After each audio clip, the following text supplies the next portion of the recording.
Alright guys, this is going to be a little bit of a different kind of video today. Today I'm going back to the basics. We're going to start at the very beginning because I've had some really beginner kind of questions here recently. A lot of people are exploring Linux. We've got a lot of people that are coming over from Windows to Linux, or people that are thinking about coming over from Windows or Mac OS, over to Linux.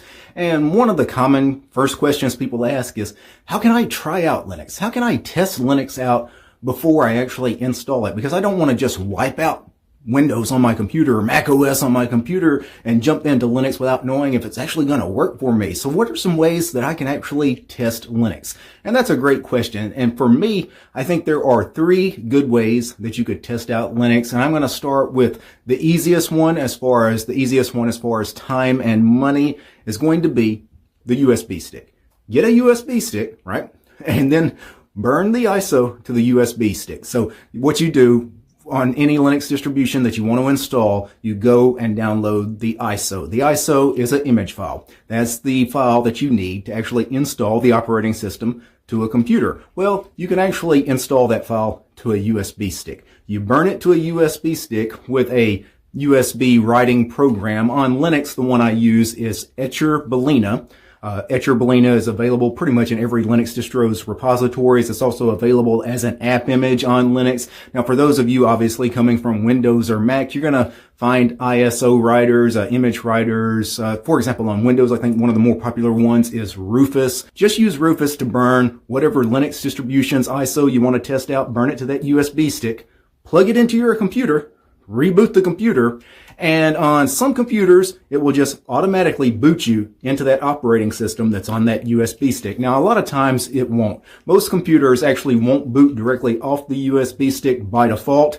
What you're going to have to do is you're going to have to hit F2 or F12 or whatever the secret key to get into your BIOS settings is. Every computer is different, but it'll tell you on the screen when you boot your computer. It'll have a key that you hit to get into the BIOS settings. Go into the BIOS settings and make sure the first thing that it boots is your USB stick. In my case, this is a SanDisk brand USB stick. So in my BIOS settings, it'll probably say 32 gig USB SanDisk. And I make sure that I put that as the first in the boot order, and then it will boot off this USB stick. For example, if I install Ubuntu to this USB stick, then I can actually run Ubuntu on that computer behind me off of this USB stick. Performance won't be great, but again, it lets you test things out without actually doing anything permanent to your computer, because you're not actually touching the drives in that computer. Everything you do while you're testing it out is written to this USB stick. Now, while the USB stick is a great way to test out a Linux distribution, to try it out before you actually install it on physical hardware,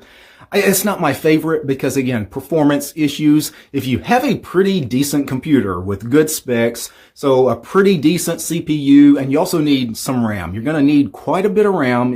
If you've got at least, say, 16 gigs of RAM, you're probably good. If you got 32 gigs of RAM or better, that's even better. Then what I would suggest is trying a Linux distribution out in a virtual machine. Now, virtual machines, that probably sounds scary. You're like, what the hell is a virtual machine? Don't worry about it. A virtual machine is just a way to basically install an operating system into a virtual machine, not a physical machine. You're not touching your physical machine. It's all virtualized, right? It's all magic. But basically, there's this program that's available on Windows, Mac, and Linux called VirtualBox. That's the one I recommend, especially to new users. Go download and install VirtualBox on your Windows computer, and then inside this program called VirtualBox, you can install, for example, Ubuntu or Fedora or Linux Mint or Manjaro, whatever Linux distribution you're thinking of trying out. Install several of them. Install a dozen of them. You can test out as many distributions as you want inside these virtual machines. And it's all magical. Like, I love virtual machines. They're my favorite way to test things out. Now, the downside is your host machine, the physical machine that's hosting all these virtual machines, does need to have a pretty decent CPU. It needs to have some RAM. And if you install a lot of virtual machines and keep those virtual machines around for a long time, you also are going to need a little bit of disk space as well. Now, a third way that is probably the absolute best way to test out Linux as far as a Linux operating system, you're wondering about it, the best way is to actually install it on physical hardware. But of course, the point of today's video was some of you guys don't want to install it to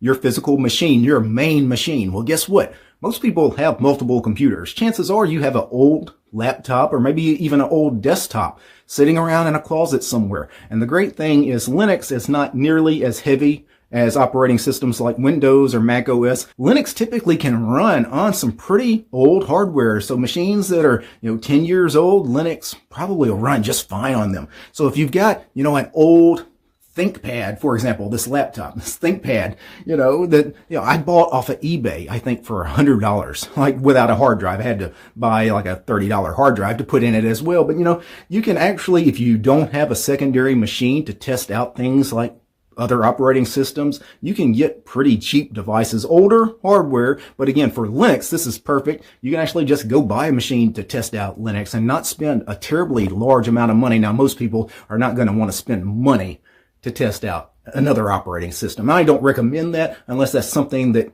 you're interested in, and maybe you need an extra machine anyway. It's certainly something you could consider, but most people probably have an old laptop, maybe something that ran Windows 7 or Windows 10, and those operating systems got really slow and buggy, and you thought that laptop, it's garbage. Let me just shut it down, power it off, put it away in a closet. I'm going to go buy the latest and greatest new laptop at Best Buy or wherever, right? Well, go get that old laptop out of the closet and install Linux on it. I think you'll be surprised because a lot of times Linux will actually resurrect some of this old hardware that you thought was dead, right? It'll actually bring it back to life. So there you have it, 3 different ways you can test out Linux without actually installing Linux to your main production machine, whatever it happens to be. Again, 3 different ways of varying performance, right? My least favorite is actually the USB stick because it's not great as far as performance, but it's easy. Like this is definitely the easiest way to check out a Linux distribution. But again, performance, it's running off a USB flash drive.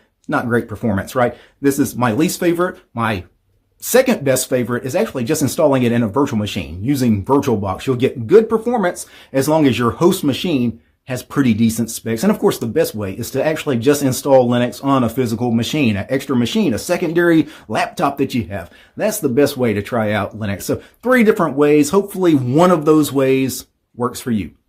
Peace, guys.